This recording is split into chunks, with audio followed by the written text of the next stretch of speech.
Hello students, welcome to my YouTube channel GS study point. देखिए, जो हमारा जो आपका एसीएफ का जो सिलेबस है, ठीक है। तो एसीएफ के सिलेबस में हमने जो है केमिस्ट्री को कंप्लीट कर लिया है, साथ ही हमने फिजिक्स है, साइंस टेक है, इन्वायरमेंट को कंप्लीट कर लिया है। आपकी बायो की क्लास चल रही है और एग्रीकल्चर और फॉरेस्ट्री की भी क्लास जल्द ही स्टार्ट हो जाएगी। तो हम जो है आपकी केमिस्ट्री है, तो केमिस्ट्री का जो है आज हम प्रैक्टिस सेट करेंगे, ठीक है। तो कुछ एमसीक्यू के जो प्रैक्टिस करेंगे कि आपके एग्जाम में किस तरह के क्वेश्चन पूछे जाएंगे और आपको उसको किस तरह से सॉल्व करना है, ठीक है। तो यहाँ पे जो है आप ये इतना लेंदी क्वेश्चन जो है आपके सिलेबस में, मतलब आपके जो एग्जाम है उसमें नहीं आता है। लेकिन अगर आप जो है इस तरह के अगर आप ये क्वेश्चन कर लेते हैं, ठीक है, तो आपका जो है आप ये जो क्वेश्चन है विरंजक चूर्ण पे है, मतलब ब्लीचिंग पाउडर पे है, ठीक है। तो ब्लीचिंग पाउडर से रिलेटेड ये जो है आपका क्वेश्चन आपको दिखाई दे रहा है। तो ब्लीचिंग पाउडर में आपके सिलेबस में दिया हुआ है कि आपको प्रिपरेशन मेथड करना है, ठीक है। साथ ही इसका जो है आपको यूज बताना है। तो अगर आप इस क्वेश्चन को कर लेते हैं तो विरंजक चूर्ण से जैसे भी क्वेश्चन आपके पूछे जाएंगे उसको आप आसानी से कर लेंगे। तो चलिए देखते हैं और विरंजक चूर्ण पर इस क्वेश्चन को करते हैं, आगे फिर नेक्स्ट क्वेश्चन पे बढ़ेंगे। तो देखिए, क्वेश्चन दिया हुआ है कि निम्नलिखित कथनों में से कौन सा एक सही नहीं है, ठीक है। कौन सा सही नहीं है हमें ये बताना है। तो देखिए, ऑप्शन पहला दिया हुआ है कि विरंजक चूर्ण जो है शुष्क बुझे हुए चूने जिसका फॉर्मूला है ये कैल्शियम हाइड्रोक्साइड पर जो है क्लोरीन की क्रिया द्वारा तैयार किया जाता है। दूसरा क्वेश्चन दिया हुआ है विरंजक चूर्ण कई रासायनिक उद्योगों में एक अपचायक के रूप में कार्य करता है। तीसरा है कि विरंजक चूर्ण को क्लोरिनित चूने के रूप में भी जाना जाता है। और चौथा ऑप्शन दिया है आपका विरंजक चूर्ण का उपयोग पेयजल को विसंक्रमित करने के लिए किया जाता है। हमें चूज करना है कि ये जो है आंसर जो है इसमें से कौन सा सही नहीं है। तो सबसे पहले ये देखते हैं कि जो विरंजक चूर्ण है या जिसको हम क्या कहते हैं ब्लीचिंग पाउडर, ठीक है। तो ब्लीचिंग पाउडर को हम जो है कैल्शियम, फॉर्मूला क्या है CaOCl2, ठीक है। तो इसको कैल्शियम हाइपोक्लोराइड भी जो है हम इसको कहते हैं, ठीक है। तो विरंजक चूर्ण का फॉर्मूला ये है। क्वेश्चन है, ऑप्शन है विरंजक चूर्ण शुष्क बुझे चूने, जो ये दिया है तो इसका क्लोरीन की क्रिया से तैयार किया जाता है। तो जरूर किया जाता है। हमने जब आपको विरंजक चूर्ण पढ़ाया था उसमें बताया था कि जो बुझा हुआ जो चूना है उसके साथ अगर हम क्लोरीन की रिएक्शन करवाते हैं, ठीक है, तो क्लोरीन जो है प्लस है, ठीक है, और ऑक्सीजन माइनस चार्ज होता है। तो क्लोरीन जो है ऑक्सीजन पे रिएक्शन कर जाता है और ये बना लेता है COCl2, ठीक है। और जो बचता क्या है तो H2O जो बचता है, ठीक है। तो ये जो है वाटर अलग हो जाता है और इस तरह ब्लीचिंग पाउडर बन जाता है। तो ये क्लोरीन जो है हाइड्रोजन के साथ क्यों नहीं क्रिया करता, क्योंकि ये निगेटिव है, ये पॉजिटिव है। तो देखिए, ऑक्सीजन की जो आउटर पे जो है टू जो है सेल, ये जो खाली होते हैं जिनके साथ वो जो है बॉन्ड बना सकता है। और क्लोरीन में जो है एक होता है जिसके साथ वो बॉन्ड, तो एक क्लोरीन इसके साथ और दूसरे क्लोरीन का जो है इसके साथ, ठीक है। तो इस तरह जो है एक ऑक्सीजन के साथ दो क्लोरीन क्या कर जाता है, रिएक्शन कर जाता है, ठीक है। जिस वजह से ये क्या बन जाता है, ब्लीचिंग पाउडर बन जाता है। तो ये सही है कि बुझे हुए चूने के साथ जो है क्लोरीन की रिएक्शन कराने पे क्या बनता है, ब्लीचिंग पाउडर बनता है, ठीक है। यहाँ पे एक क्वेश्चन और याद रखिएगा, क्वेश्चन आपका पूछा जाता है कि ब्लीचिंग पाउडर में पूछा जाता है कि क्लोरीन का जो है ऑक्सीडेशन नंबर या ऑक्सीकरण संख्या क्या होगी। तो इसकी जो ऑक्सीकरण संख्या होगी वो क्या होगी, तो इसकी ऑक्सीकरण संख्या होगी -1 और +1। अब ये कैसे होगी उसको भी देखिए, मैंने आपको जो है ऑक्सीडेशन नंबर जब पढ़ाया था उसमें बताया था। अगर हम इसका जो है स्ट्रक्चर बनाते हैं क्लोरीन का, तो क्लोरीन का ब्लीचिंग पाउडर का अगर हम स्ट्रक्चर बनाते हैं तो स्ट्रक्चर बनेगा कैसे, Ca, ठीक है, इस तरह से Cl बनेगा और ये O और ये Cl, ठीक है। तो ये इसके साथ ये इस तरह से स्ट्रक्चर बनाएगा। स्ट्रक्चर किस तरह से बनाया जाता है इसको मैंने आपको केमिकल बॉन्डिंग में पढ़ाया है, ठीक है। अब यहाँ पे देखिए, कैल्शियम और क्लोरीन की बात करते हैं, ठीक है। तो कैल्शियम के कंपेयर में जो है क्लोरीन जो है क्या है, ज्यादा इलेक्ट्रोनिगेटिविटी है। तो ये जो है इस तरफ जो है इलेक्ट्रॉन को क्या करेगा, अपनी तरफ अट्रैक्ट करेगा, और ये इलेक्ट्रॉन को अपनी तरफ अट्रैक्ट करेगा तो इसमें जो है माइनस हो जाएगा और ये प्लस हो जाएगा। तो इसका एक क्लोरीन का क्या हो गया, आपका -1 ऑक्सीडेशन नंबर आ गया। अब दूसरे क्लोरीन की बात करते हैं तो ये जो है ऑक्सीजन के साथ इसने बॉन्ड बना रखा है। तो ऑक्सीजन क्या है, क्लोरीन के कंपेयर में ज्यादा इलेक्ट्रोनेगेटिव वाला है। तो क्लोरीन जो है ऑक्सीजन जो है अपनी तरफ क्या करेगा, इस तरह से अट्रैक्ट करेगा, ठीक है। तो जिस वजह से इस पे माइनस आ जाएगा और इस पे क्या हो जाएगा, प्लस चार्ज आ जाएगा। तो क्लोरीन अगर कैल्शियम के साथ है तो ये जो है -1 ऑक्सीडेशन शो करता है, और ऑक्सीजन के साथ ये जो है +1 जो है ये शो करता है। तो क्लोरीन की जो ऑक्सीडेशन नंबर होगी ब्लीचिंग पाउडर में -1 और +1 होगी। क्वेश्चन पूछा जाता है, आगे भी पूछा जा सकता है, तो इसको भी याद रखेगा। और ये किसके साथ रिएक्शन करके जो है ब्लीचिंग पाउडर बनाता है, इसको भी आपको याद रखना है, ठीक है। फॉर्मूला भी याद रखेगा, फॉर्मूला भी पूछा जाता है तो CaOCl2, ठीक है। कैल्शियम हाइपोक्लोराइड या कैल्शियम ऑक्सीक्लोराइड भी इसको कहा जाता है, ठीक है।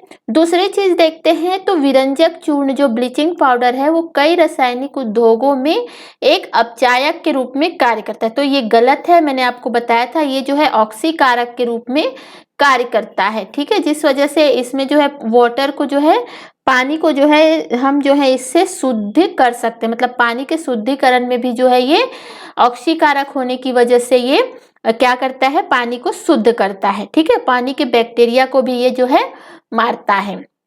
विरंजक चूर्ण को क्लोरिनिक चूने के रूप में भी जाना जाता है। तो यह है क्लोरिनिक चूने के रूप में भी विरंजक चूर्ण को जाना जाता है, इसको भी आप ध्यान रखिएगा, ठीक है। इससे जो है 1 क्वेश्चन, 2 क्वेश्चन, 3 क्वेश्चन, और साथ ही ऑक्सीडेशन वाला 4 क्वेश्चन, ठीक है। ये 4 ऑप्शन से आपके 4 क्वेश्चन जो है तैयार हो गए कि एक एक लाइन में जो है आपको इस तरह से क्वेश्चन पूछे जाएंगे। तीसरी चीज याद रखिएगा कि विरंजक चूर्ण का उपयोग जो है पेयजल को विसंक्रमित करने के लिए किया जाता है। तो जो संक्रमित पेयजल होता है, ठीक है, जिसमें बैक्टीरियास होते हैं, तो उसको जो है प्योर करने के लिए भी जो है विरंजक चूर्ण का प्रयोग किया जाता है। साथ ही याद रखिए इसमें क्लोरीन होता है, और क्लोरीन का ज्यादातर जो है हम जो पेयजल को जो है पानी को उसको शुद्ध करने के लिए हम क्लोरीन का भी इस्तेमाल करते हैं, ये आपको पता होगा, ठीक है। तो इसका ऑप्शन क्या हो जाएगा, बी हो जाएगा, क्योंकि ये ऑप्शन क्या है, गलत है, क्योंकि अपचायक नहीं ऑक्सीकारक के रूप में हम जो है ब्लीचिंग पाउडर का इस्तेमाल करते हैं, ठीक है। तो एक क्वेश्चन से आपके कितने क्वेश्चन बन गए, 4 से 5 क्वेश्चन, ठीक है। आगे देख लेते हैं, जो हमने यहाँ पे जो है डिटेल भी जो है दिया हुआ है। तो जो मैंने अभी आपको समझाया वही चीज जो है इसमें दी हुई है कि शुष्क बूझा चूना जो है, आप इसको पढ़ लीजिएगा, वही चीजें जो है आपके इसमें दी हुई है। ये जो है आपके ग्रुप में, पेड ग्रुप में जो है इसको शेयर किया जाता है, तो वहां से जो है आप इसको देख सकते हैं, ठीक है। बाकी चीजें मैंने आपको समझा दी है। तो चलिए अब नेक्स्ट क्वेश्चन की तरफ बढ़ते हैं और नेक्स्ट क्वेश्चन को देखते हैं। देखिए नेक्स्ट क्वेश्चन में आगे बढ़ने से पहले कि अगर वीडियो पसंद आता है तो वीडियो को लाइक कीजिएगा, और अगर आप जो है एसीएफ के पेड ग्रुप से जुड़ना चाहते हैं, ठीक है, एसीएफ के पेड ग्रुप से जुड़ने से आपको लाभ क्या होगा, तो यहाँ पे जो है आपको पेपर 1 और पेपर 2 की कंप्लीट तैयारी कराई जा रही है। वीडियो आपको यहाँ पे वीडियो प्रोवाइड कराए जाएंगे, साथ ही साथ शॉर्ट नोट्स और डिटेल में नोट दोनों जो है आपको यहाँ पे प्रोवाइड कराया जाएगा, ठीक है। तीसरी चीज यहाँ पे आपको क्या मिलेगी कि डेली जो है यहाँ पे आपको प्रैक्टिस सेट जो है दिया जाएगा। डेली जो है आपको एमसीक्यू के प्रैक्टिस यहाँ पे कराई जाएगी, ठीक है।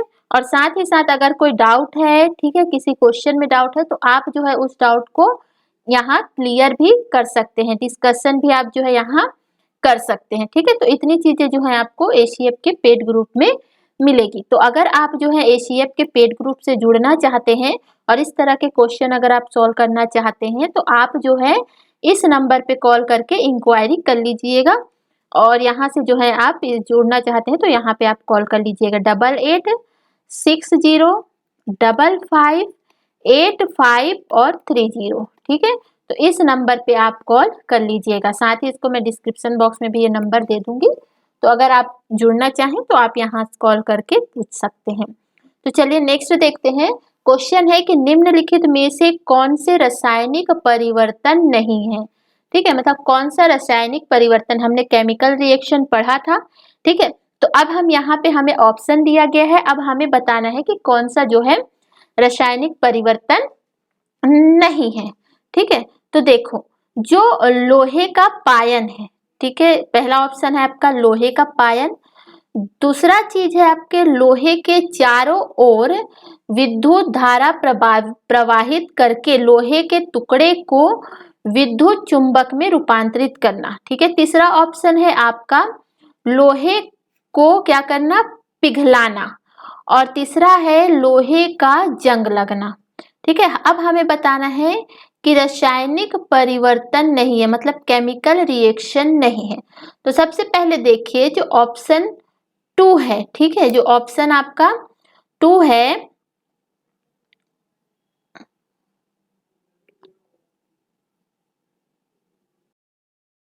तो लोहे का पायन है। ठीक है, और साथ ही साथ जो आपके लोहे के चारों ओर विद्युत धारा प्रवाहित करके लोहे के टुकड़े को विद्युत चुंबक में रूपांतरित करना। तीसरा ऑप्शन है लोहे का पिघलना। ठीक है, और लोहे का जंग लगना। तो रासायनिक परिवर्तन नहीं है, तो रासायनिक परिवर्तन कौन सा नहीं है, तो ये तीन। लोहे का पायन जो होता है ये क्या है, फिजिकल परिवर्तन है। ठीक है, फिजिकल चेंज होता है। लोहे के चारों ओर विद्युत धारा मतलब एक तरह से लोहे को जो है चुंबक बना देना, तो ये क्या होता है, ये भी जो है क्या होता है, फिजिकल चेंज है। ठीक है, लोहा अगर पिघलता है तो लोहे का पिघलना भी क्या होता है, फिजिकल चेंज होते हैं। ठीक है, तो ये तीनों जो है आपका क्या है, फिजिकल चेंज है। लेकिन लोहे पर जंग लगना हमने क्वेश्चन किया था और आपके जो है एसीएफ के एग्जाम में भी आया हुआ है। तो लोहे पर जंग लगना क्या होता है, लोहा होता है आपका आयरन। ठीक है, तो आयरन को अगर हम खुले में रखते हैं तो इसमें जो है ऑक्सीजन जो है क्या कर लेती है, रिएक्शन कर लेती है। तो ऑक्सीजन के रिएक्शन की वजह से जो है आयरन ऑक्साइड जो है ये बना लेती है। तो ये क्या होता है, ये क्या है, ये केमिकल परिवर्तन है, मतलब रासायनिक परिवर्तन है। तो यहाँ पे पूछा है नहीं है, तो आपका आंसर होगा 1, 2 और 3 जो है यहाँ पे रासायनिक परिवर्तन नहीं है। ठीक है, तो चलिए आगे क्वेश्चन करते हैं कि यहाँ पे क्वेश्चन है आपके एग्जाम में भी पूछा जा चुका है कि पेयजल को शुद्ध करने के लिए जो है पोटेशियम परमैंगनेट का प्रयोग क्यों किया जाता है। ठीक है, ऑप्शन है इससे रोगाणु मर जाते हैं, यह जो है अशुद्धताओं को घोल दे लेता है, तीसरा ये अपचायक है या ये ऑक्सीकारक है। तो आपका आंसर होगा डी, ये ऑक्सीकारक है, जिस वजह से जो अशुद्ध जल होता है उसको ये क्या कर लेते हैं, प्योर कर लेते हैं। तो जैसे जो पानी है, तो पानी में अगर कुछ अशुद्धियां होती है जैसे कि मैग्नीशियम होता है, आयरन होता है, ठीक है, तो इस तरह की जो अशुद्धियां होती है उसको ये ऑक्सीकृत कर देती है। ठीक है, तो ऑक्सीकृत करके ये दूर करती है। तो पोटेशियम परमैंगनेट का उपयोग जो है ऑक्सीकारक है और इसको जो है पानी को शुद्ध करने के लिए किया जाता है। ठीक है, तो 3 क्वेश्चन ये आपके यहाँ से बन सकते हैं। आगे चलिए देखते हैं, आगे है कि निम्नलिखित में से कौन सा रासायनिक परिवर्तन नहीं है। फिर वही क्वेश्चन आ गया कि कौन सा रासायनिक परिवर्तन नहीं है। ठीक है, तो यहाँ पे देखिए कि मोमबत्ती का जलना, ठीक है, अगर मोमबत्ती जल रहा है, ठीक है, तो मोमबत्ती पर क्या हो रहा है, फिजिकल चेंज हो रहा है। ठीक है, अब वायु का द्रवीकरण, वातावरण में लोहे में जंग लगना, ठीक है, ये भी क्या है आपका रासायनिक परिवर्तन है। दूध का दही बनना, ये भी आपका रासायनिक परिवर्तन है। लेकिन बी, ठीक है, गैस का अगर द्रव में बदलना क्या है, तो ये भौतिक परिवर्तन है। मोमबत्ती का जलना जो ये जो है केमिकल परिवर्तन, इसको मैंने आपको केमिकल रिएक्शन में जो है पहले ही टॉपिक पे जो है इसको बताया था। ठीक है, क्यों है इसको। ठीक है, तो ये ए और सी और डी ये जो है क्या है, केमिकल परिवर्तन है, जबकि बी क्या है आपका फिजिकल परिवर्तन है। ठीक है, तो चलिए आगे देखते हैं। आगे क्वेश्चन है, ये हमने देख लिया था।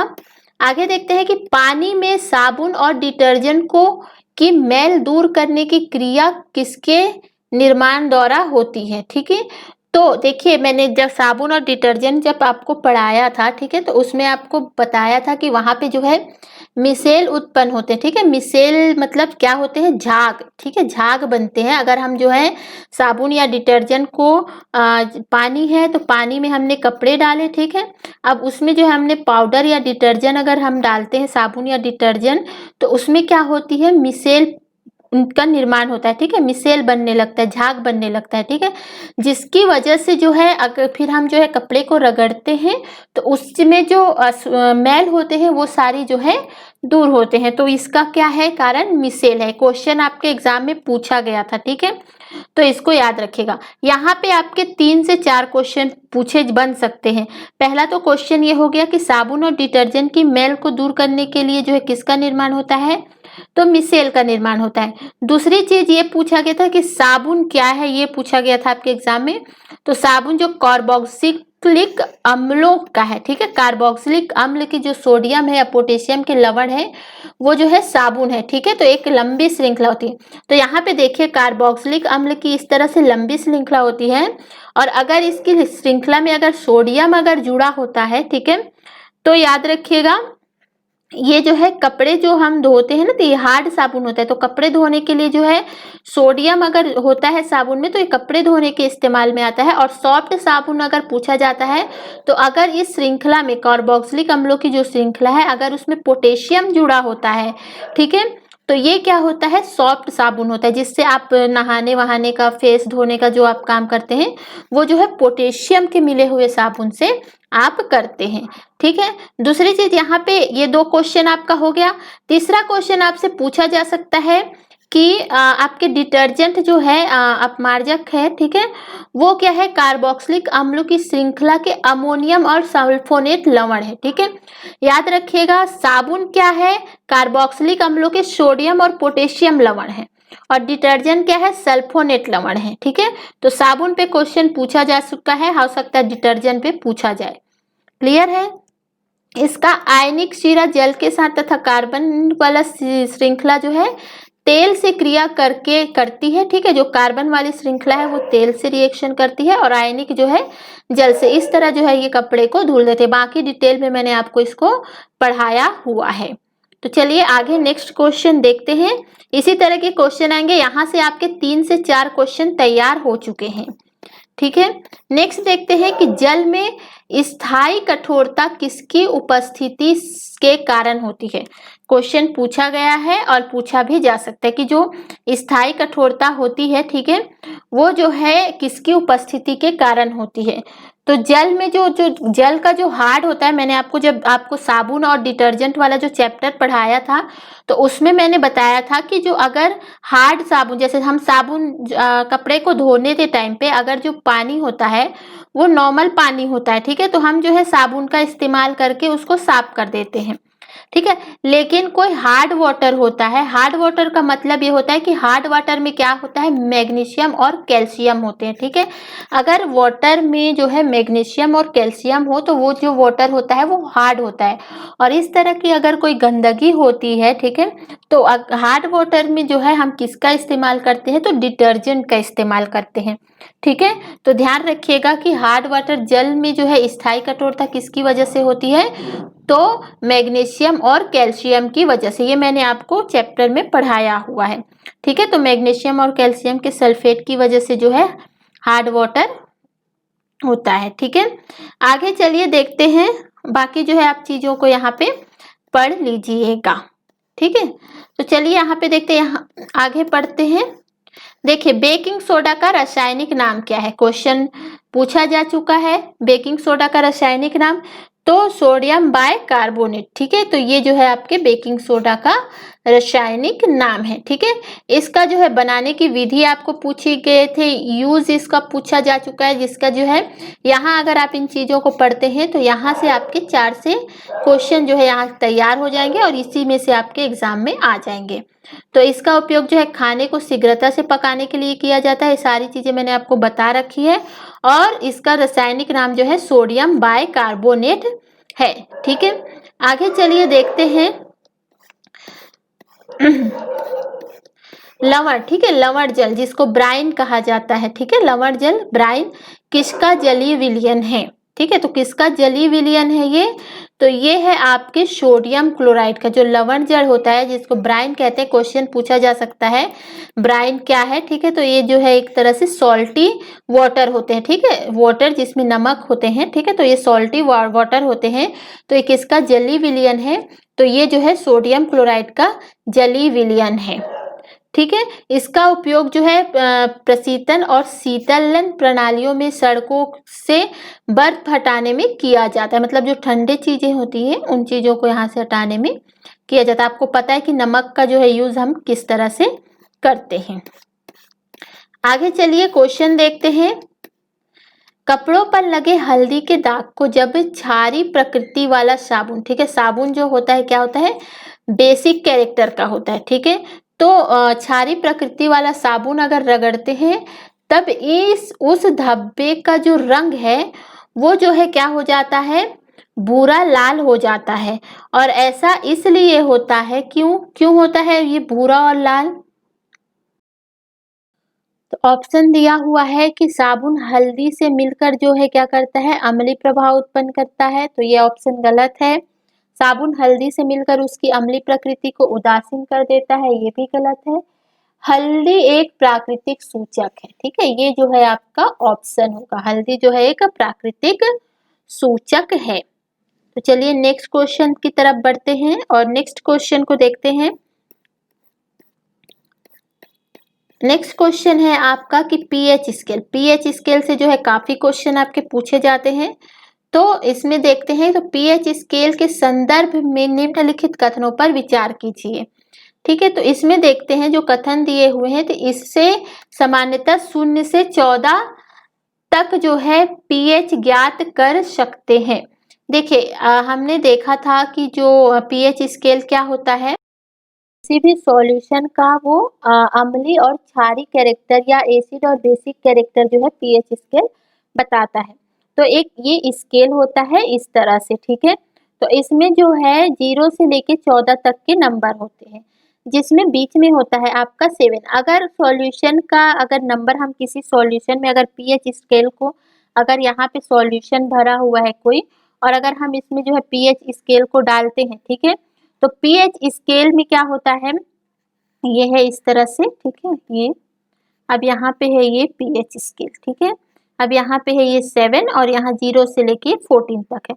अब यहाँ पे हमने पीएच स्केल डाला, अब ये सॉल्यूशन है। अब ये सॉल्यूशन क्या होता है, इस तरह से इसमें जो है कैरेक्टर बताता है कि ये एसिड है कि बेस। तो अगर ये 7 से नीचे है, ठीक है, अगर इसका जो नंबर है वो 7 से नीचे है तो इसका मतलब सॉल्यूशन क्या होता है, एसिड होता है, ठीक है।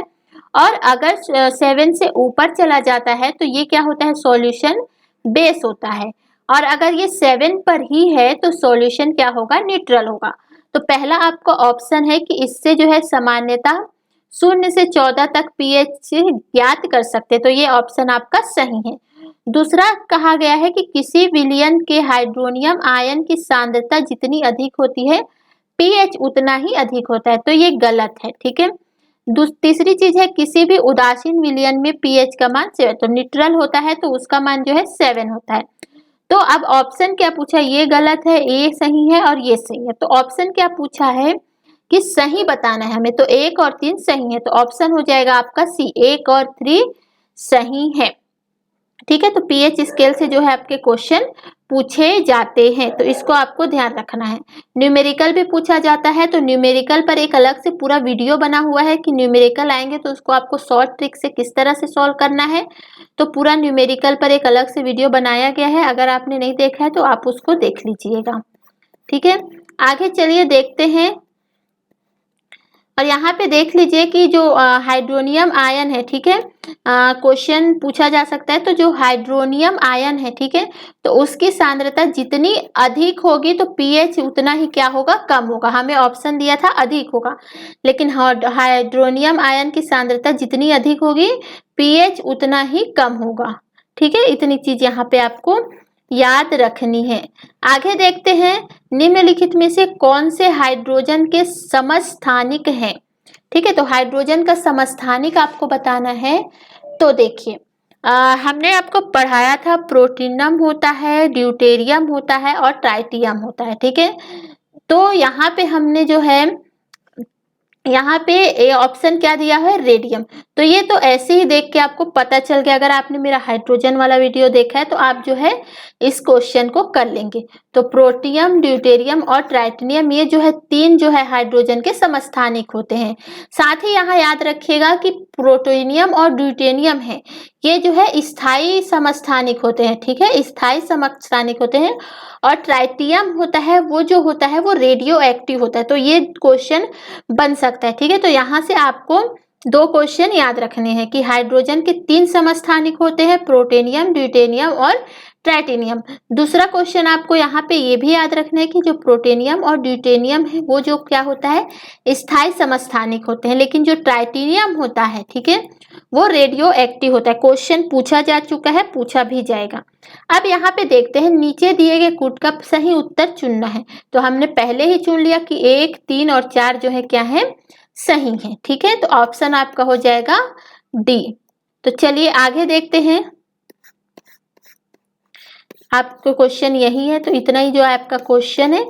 तो अब आगे जो है, अगर आपको इस तरह के क्वेश्चन अगर करने हैं, ठीक है, प्रैक्टिस करनी है, नोट्स चाहिए, तो आप जो है पेड ग्रुप को, एसीएफ के पेड ग्रुप को ज्वाइन कर लीजिएगा। डेली जो है वहाँ पे प्रैक्टिस सेट कराया जा रहा है, ठीक है। तो आपको इससे जो है काफ़ी फायदा होगा।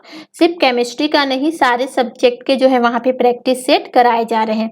तो एक बार फिर आप जो है इस नंबर पे जो है आप कॉल करके इंक्वायरी कर लीजिएगा, ठीक है, 8860558530। तो चलिए खत्म करते हैं यहीं पे। वीडियो पसंद आता है, क्वेश्चन अगर अच्छे लगते हैं तो आप जो है लाइक कीजिएगा वीडियो को। तो थैंक यू फॉर वॉचिंग।